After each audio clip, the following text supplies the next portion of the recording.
Yeah, I did a few days ago. I did leave a big angry comment on somebody else's YouTube channel because they did a review of a Doctor Who episode and it was recommended to me, so I clicked it because why not? Sometimes I click recommended videos, and I know, I'm sorry, it's a disgusting habit. But I watched it. They said so many asinine things. I typed out, I put it into a word counter, a 1,500 word long response to their video, breaking down everything that they've said.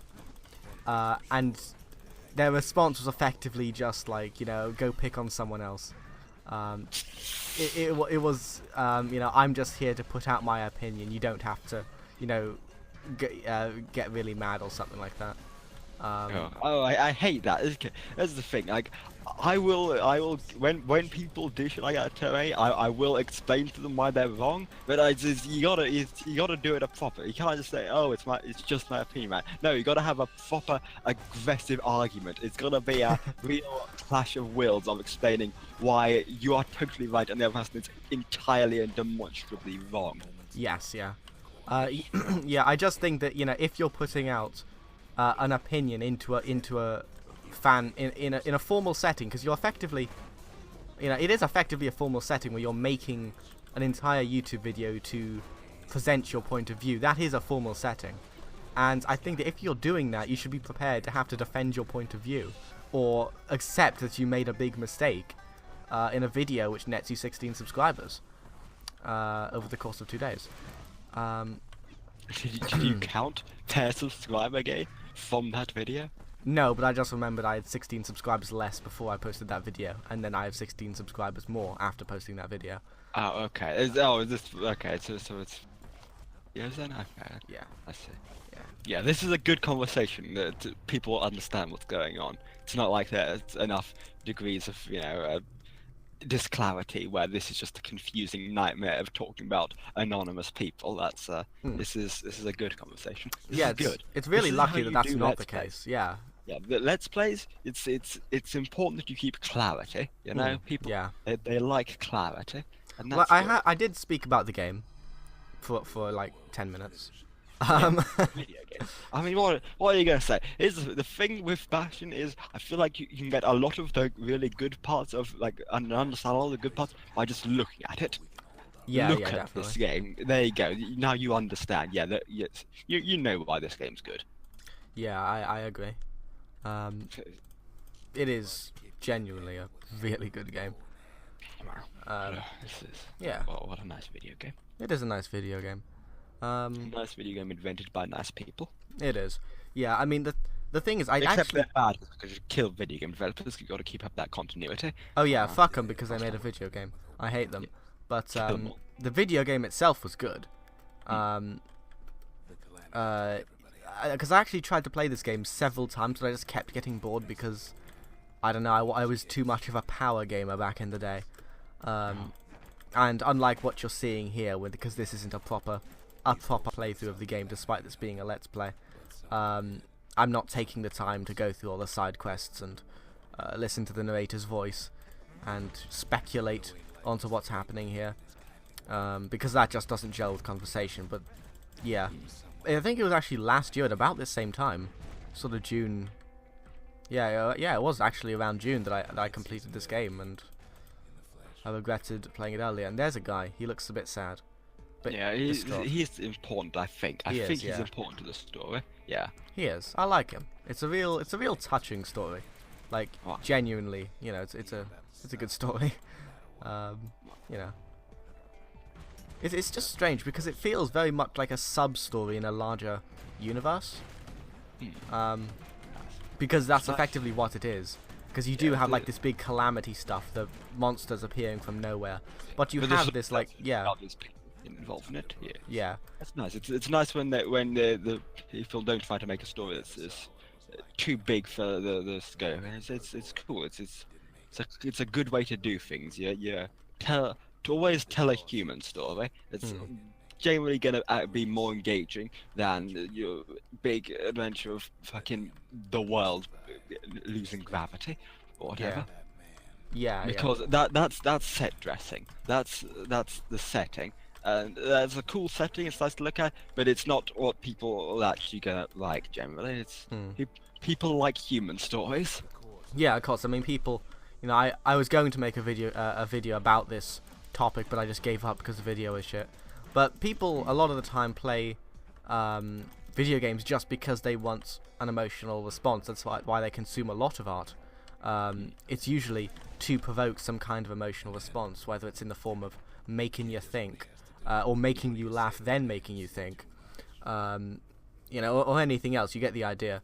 But if you're just presenting an interesting setting, it can be interesting, but it's not going to be as good unless you're doing something with the setting to make the audience feel something. And in this case, it is a very effective demonstration of that. To quote Bruce Lee, we need emotional content. Yes, absolutely. It's the best video. Watch that film. It's something. I forget what it's called. I forget what it's called. Just Google Bruce Lee emotional content. You'll get it. Yeah, sure. I'll do that right now. Yeah, you do it. you. Me, I'll do it. Yeah. Not the viewer. Viewer, stay here. Wait. Wait until I've seen the video and I can give you the all clear. Yeah. Yeah. So yeah, there is Zulf here, who is a good guy. We rescued him. He's nice for now. He's a pale boy. He is a very pale boy. Yeah. Yeah. Good man. He is a good man. Or sort of, until he's not a good man. Spoiler alert. Oh. But ruined. You've ruined the story. I have. I really have ruined everything. Monster. Yeah. Oh, cool. Memorial, lost and found. Sweet. Ah, yes. This is effectively the shop. So we can get a war machete. I think that's actually really good. I want the war machete. Oh yeah, we got all these. I like, basically in Bastion there are these upgrade items, and you can get them. Then you can go to the forge to upgrade a certain weapon associated with it. And they're in the format of something, and then adjectives. You have something coarse, something nasty. Yeah, I like it. It's a really good.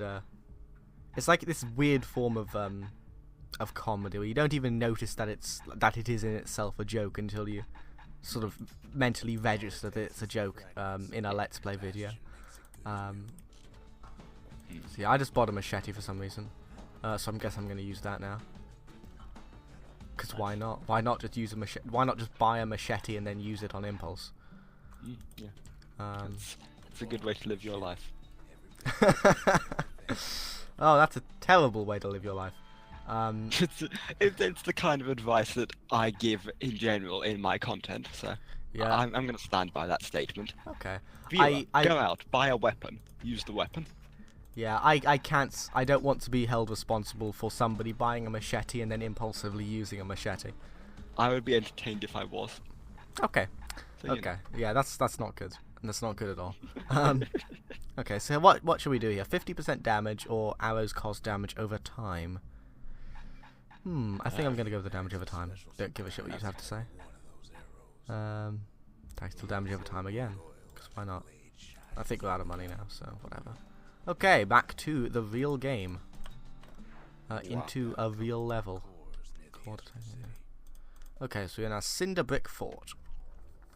So yes, it's a good game. I like it. I've said that like 20 times. Yeah. Can you tell that we are expert Let's Players? Oh yeah. Prepared for this, that we're skilled internet talkmen. We are.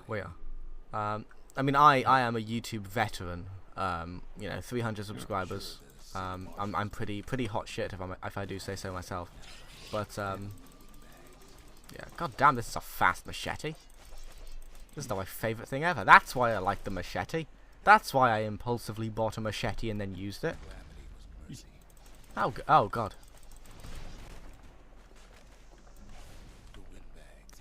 Machetes are decent weapons. Yeah, they are. Okay. From what I've heard, generally a less versatile sword, but as far as actual fighting goes. But as far as a tool, yeah, it's a good thing. It's a good thing. From what I've heard, they are, one of the better, weapons that non-projectile weapons that you can get. Well, the thing with machetes is because they've got the thicker blade, and it's the one-side thing. It's more kind of a durable item that you can use, for cutting down, hacking trees, and using as a tool rather than a weapon. Yeah. It's less versatile in for actual fighting because you can't really stab as well, Yeah. or as efficiently, and you can only hit with one side.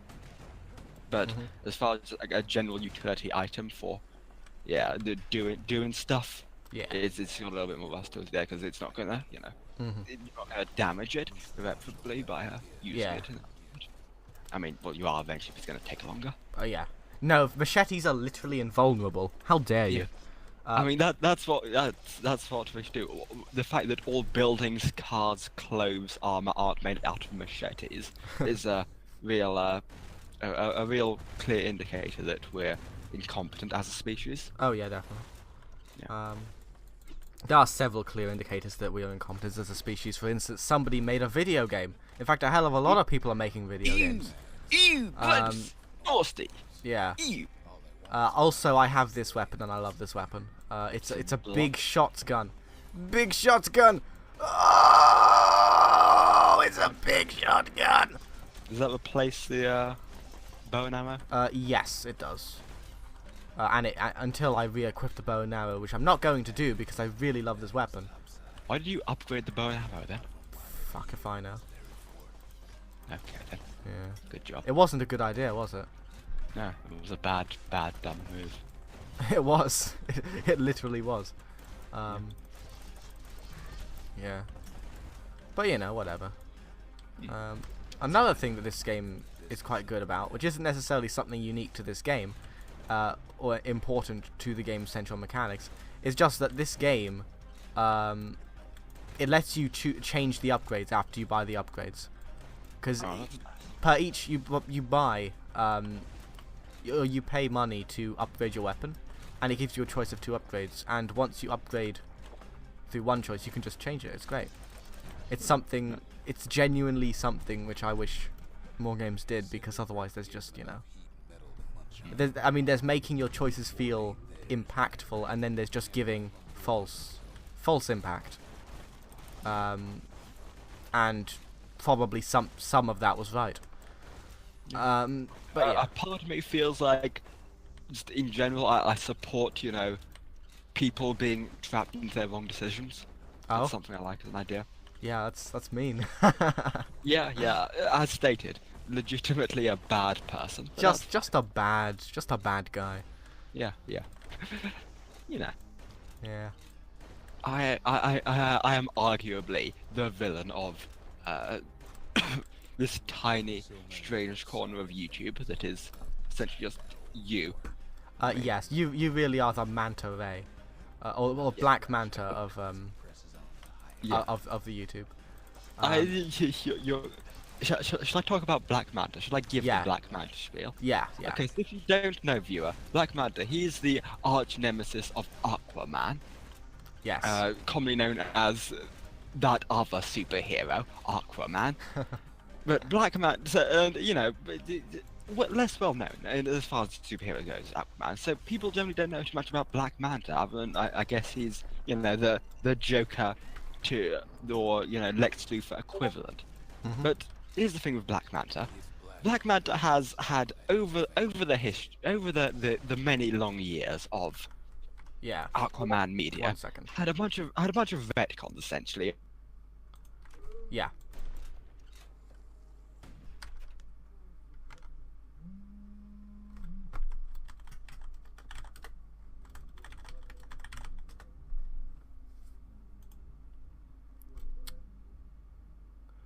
I am so sorry, dear viewer. He's gone. I guess I'm still here. Okay then. The Aquaman. He's fucking. Hello. I'm so sorry. We're back. What happened?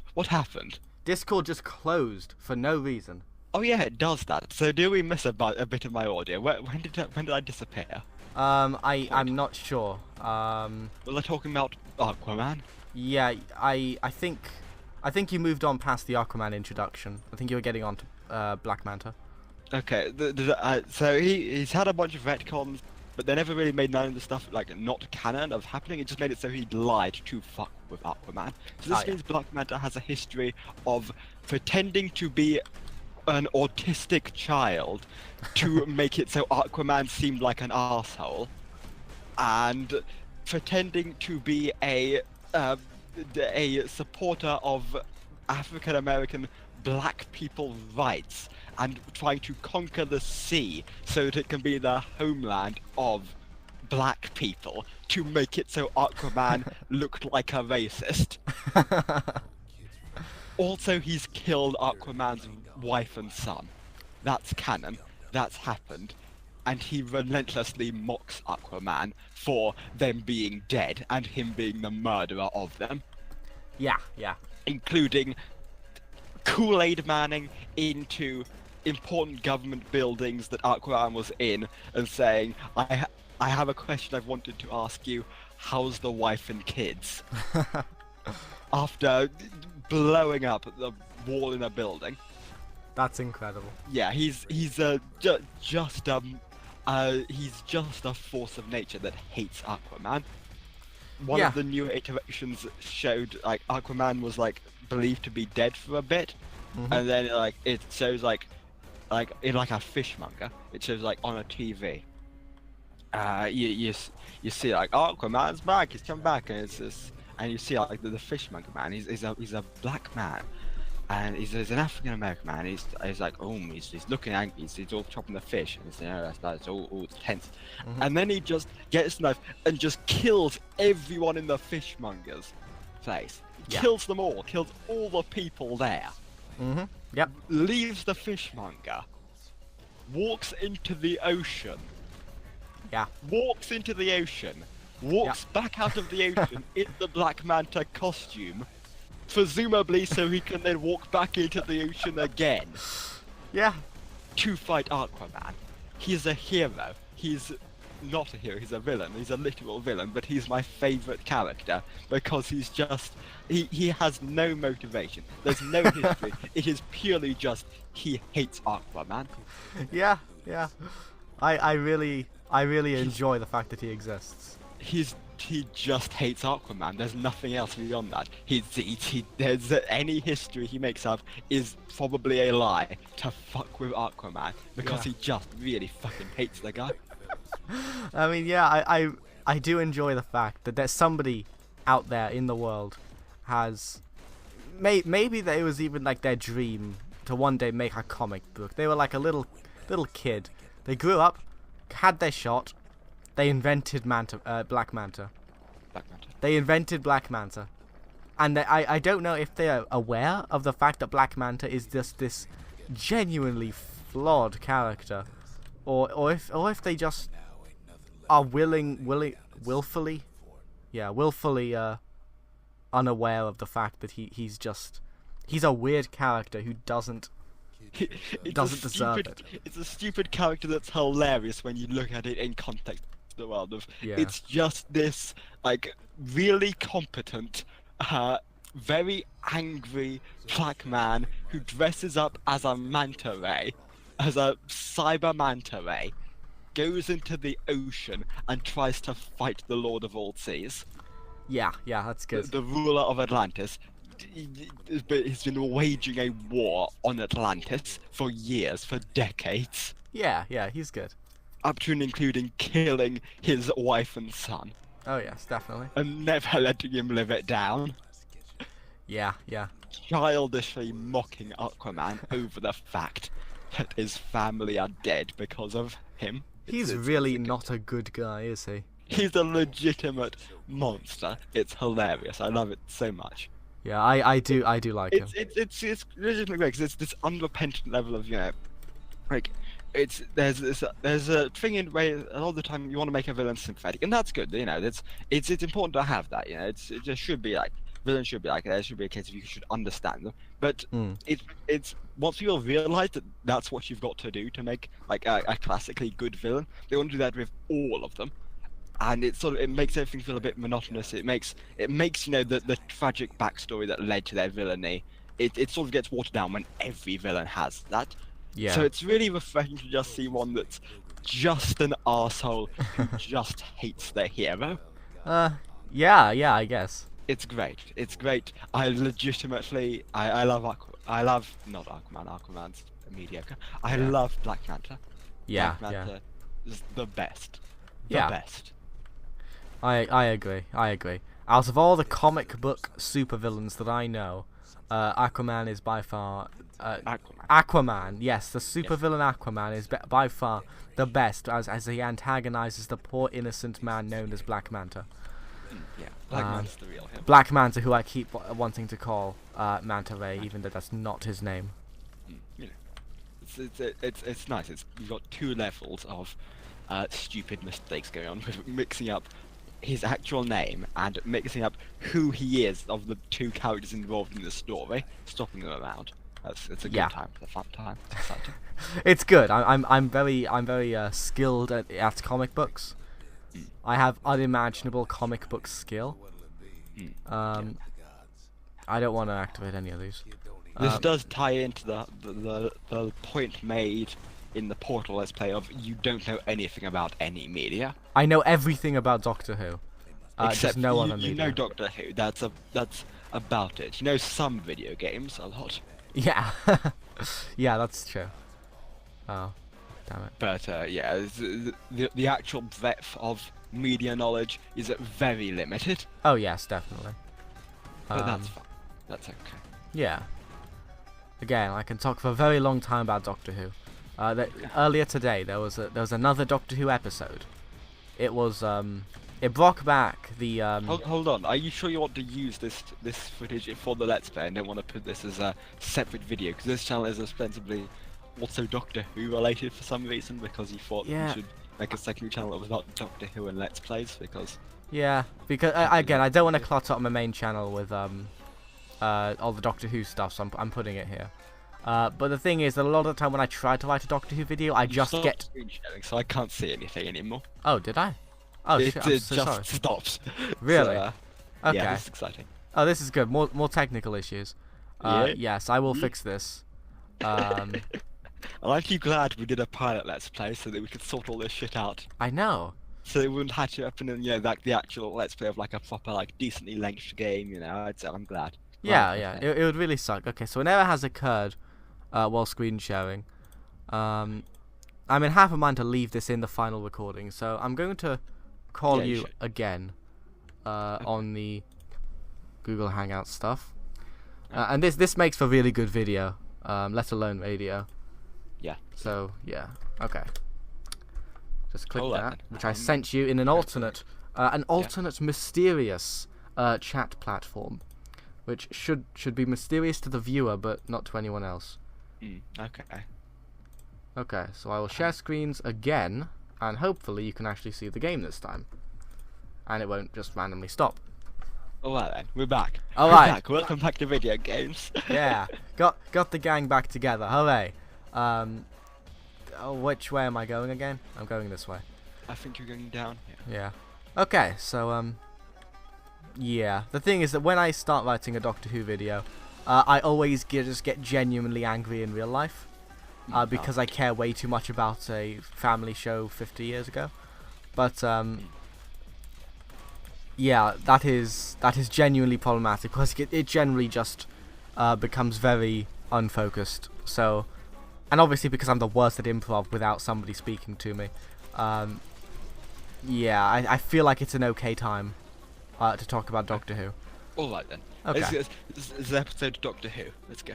Yeah, so this most recent episode of Doctor Who, it involved the Ice Warriors, who are a classic enemy who came back. They're basically the Ice Warriors. They're a species They're on of Mars, right? Yeah, they're on Mars. Yeah. Live on Mars. They have a good time. They're good guys. Really cool design, and that's really all they are. They're basically sort of monarchical Daleks on Mars. Really, they just kill everything that isn't an Ice Warrior. They praise the Queen. That's basically the gist of it. Yeah. There's also like one of the more generic sort of old villains. I remember they brought like one back. Like, oh, there's one Ice Warrior. Like it's like on Fire this or something. Like, yeah. That was a thing. Yeah. And and that was the thing I think I saw before I stopped watching the show. Yeah. Was that Dice Warriors or was that Silurians? I'm not sure. No, because the Silurians, they were redesigned, remember, to make them like Oh very yeah. humans. Oh yeah, they fucked up the Silurians. That's a totally different. And character. now their Silurians are totally not part of it, except for one. For there's Yeah. the Silurian lady, the Victorian lady, and they're like a lesbian couple, and there's It's a hilarious Taken. lesbian duo with the In literal Victorian England. slave. Did you notice the human is a literal slave and they wear black latex all the time? Did you notice that? Did you notice that? Stephen Moffat noticed that because it's the only thing he can notice. It's the only fucking thing he does. I hate it. I like the part where it was in Victorian England and was breaking all the traditions. Yeah, speaking of Victorians, this latest episode, it's the year 1881, the Victorians are on Mars, for very poorly explained reasons. Did they invent steampunk? No, apparently they found an Ice Warrior spaceship, they brought it to Mars, because Victorians instantly know how to pilot Ice Warrior spaceships, because yeah, fuck it, mate. And yeah, that's basically how they got to Mars. So, no, they also stuck on Mars because the spaceship broke down. So I don't know how they're getting food. That was definitely not explained. There was a box in the ship. The box of food. Yeah, okay, I see. But yeah, the point is, they're being dorks. They decide to claim Mars for the British Empire, which doesn't work, obviously, because they're fighting Ice Warriors, who are spacemen designed to kill. Yeah, it's just not a good idea. None of it is a good idea. Mark Gatiss wrote the episode, who is notoriously bad at dialogue, in particular. All of his episodes are very expository dialogue, which is just the worst. Just genuinely bad. And, yeah. Having said that, the episode was pretty good. Okay. All in So all, you're not even angry about the episode? I'm not even angry about the episode. I'm just intermittently angry about particular parts of the episode. But as a whole, pretty good. I liked it. Nice. Yeah. Probably one of the better filler episodes of the season, at least. That's good. We're getting towards the end of the season, aren't we? Yeah, I think this was episode 9 just now. Yeah, So a total 12 in the season. yeah. Yeah. And they generally do like a double episode for the finale, so. Yeah. Oh yeah, so there's only going to be one more Yeah. episode. Yeah. Yeah, and yeah, it's pretty cool. It's exciting. Yeah. I know very little about Doctor Who, like what's actually happening these days. All of it is from my dear friend here, Alex Ratio, because I don't watch any TV at this point. But, Yeah. I stopped years ago now, so not that up to date. But Don't blame you know, I remember when Doctor Who was good. There was Christopher Eccleston. Mhm. There was David Tennant. Mhm. Yeah. And then there was Matt Smith, and I didn't like him. Yeah. And I stopped watching midway through his show.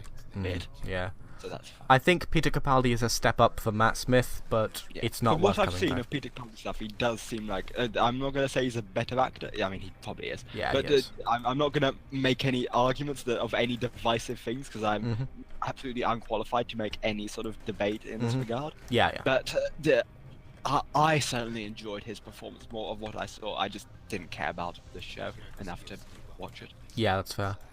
You know. Yeah, I don't know. I mean, yeah, I would definitely agree that he's a better actor than Matt Smith, because Matt Smith was fine. That would say he's just fine. I don't think he was a good Doctor. I don't think he was a good choice to be cast. I get what they were going for with it, you know. Yeah. Sort of like it's very clear to see like the part, like there's the elements of David Tennant that he had. Yeah. That were sort of like okay, I get this. This was a part of the David Tennant performance that people liked. I understand what you're going for here. Yeah. But I don't. I don't want. Yeah, it was because an entire show of just this caricature of one element of David Tennant's performance. Yeah, it's because, again, Stephen Moffat, it does seem that very often he sees one element of a character, or he sees one element of a device, and he latches onto it, and he just thinks that that's the entire device or the entire character. And in this case, Matt Smith was just the device of David Tennant being, you know, something that people, you know, were able to harbor a fan base around just because of his very touching, emotional performance, and the fact that he's very easy to empathize with, which I think is what they were going for with Matt Smith, because obviously it's a lot more difficult to I don't want to say it's a lot more difficult, but it is to some degree harder to relate to people who are as old as Peter Capaldi. Yeah, I mean, it's a case of there's cure in one's own sort of personality and as a character, I suppose. But yeah, it's, the mannerisms they become more unique to a person, I suppose. Yeah. But it's, still, he's a legitimately good actor who does legitimately good acting in legitimate media that isn't Doctor Who. Yeah. And that's actually, I think, another problem. Stephen Moffat saw Peter Capaldi's performance in another show called The Thick of It, which is another sort of big title thing that Peter Capaldi has done, or probably the biggest after Doctor Who. And he played the character of Malcolm Tucker, who is a notoriously swear-heavy, angry Scottish man, who I think he's meant to be some politician. So it's something like that, political figure, and his gimmick is that he swears a lot and he says funny swear words, and he did it really well. So Stephen Moffat saw that and he wrote it for the first season. It was just slightly milquetoast Malcolm Tucker in space, and that was by far, I think that was genuinely the reason why season 8 sucked so much.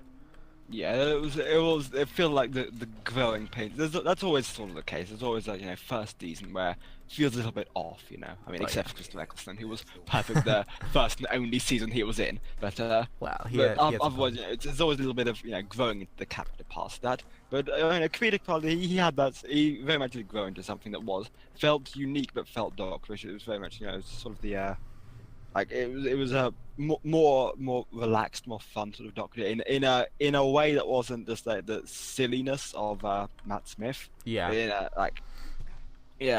was cool. It was good. He's a great actor, man. I just don't care about the show. Yeah. Again, I don't blame you for that, because right now the show is very difficult to care about, and you can see how happy it's made me to care about a show. Yeah, I mean, I'm already keeping up with a IP that is getting destroyed in live action by its creators and writers. Oh yeah, Warhammer. But of course. Yeah.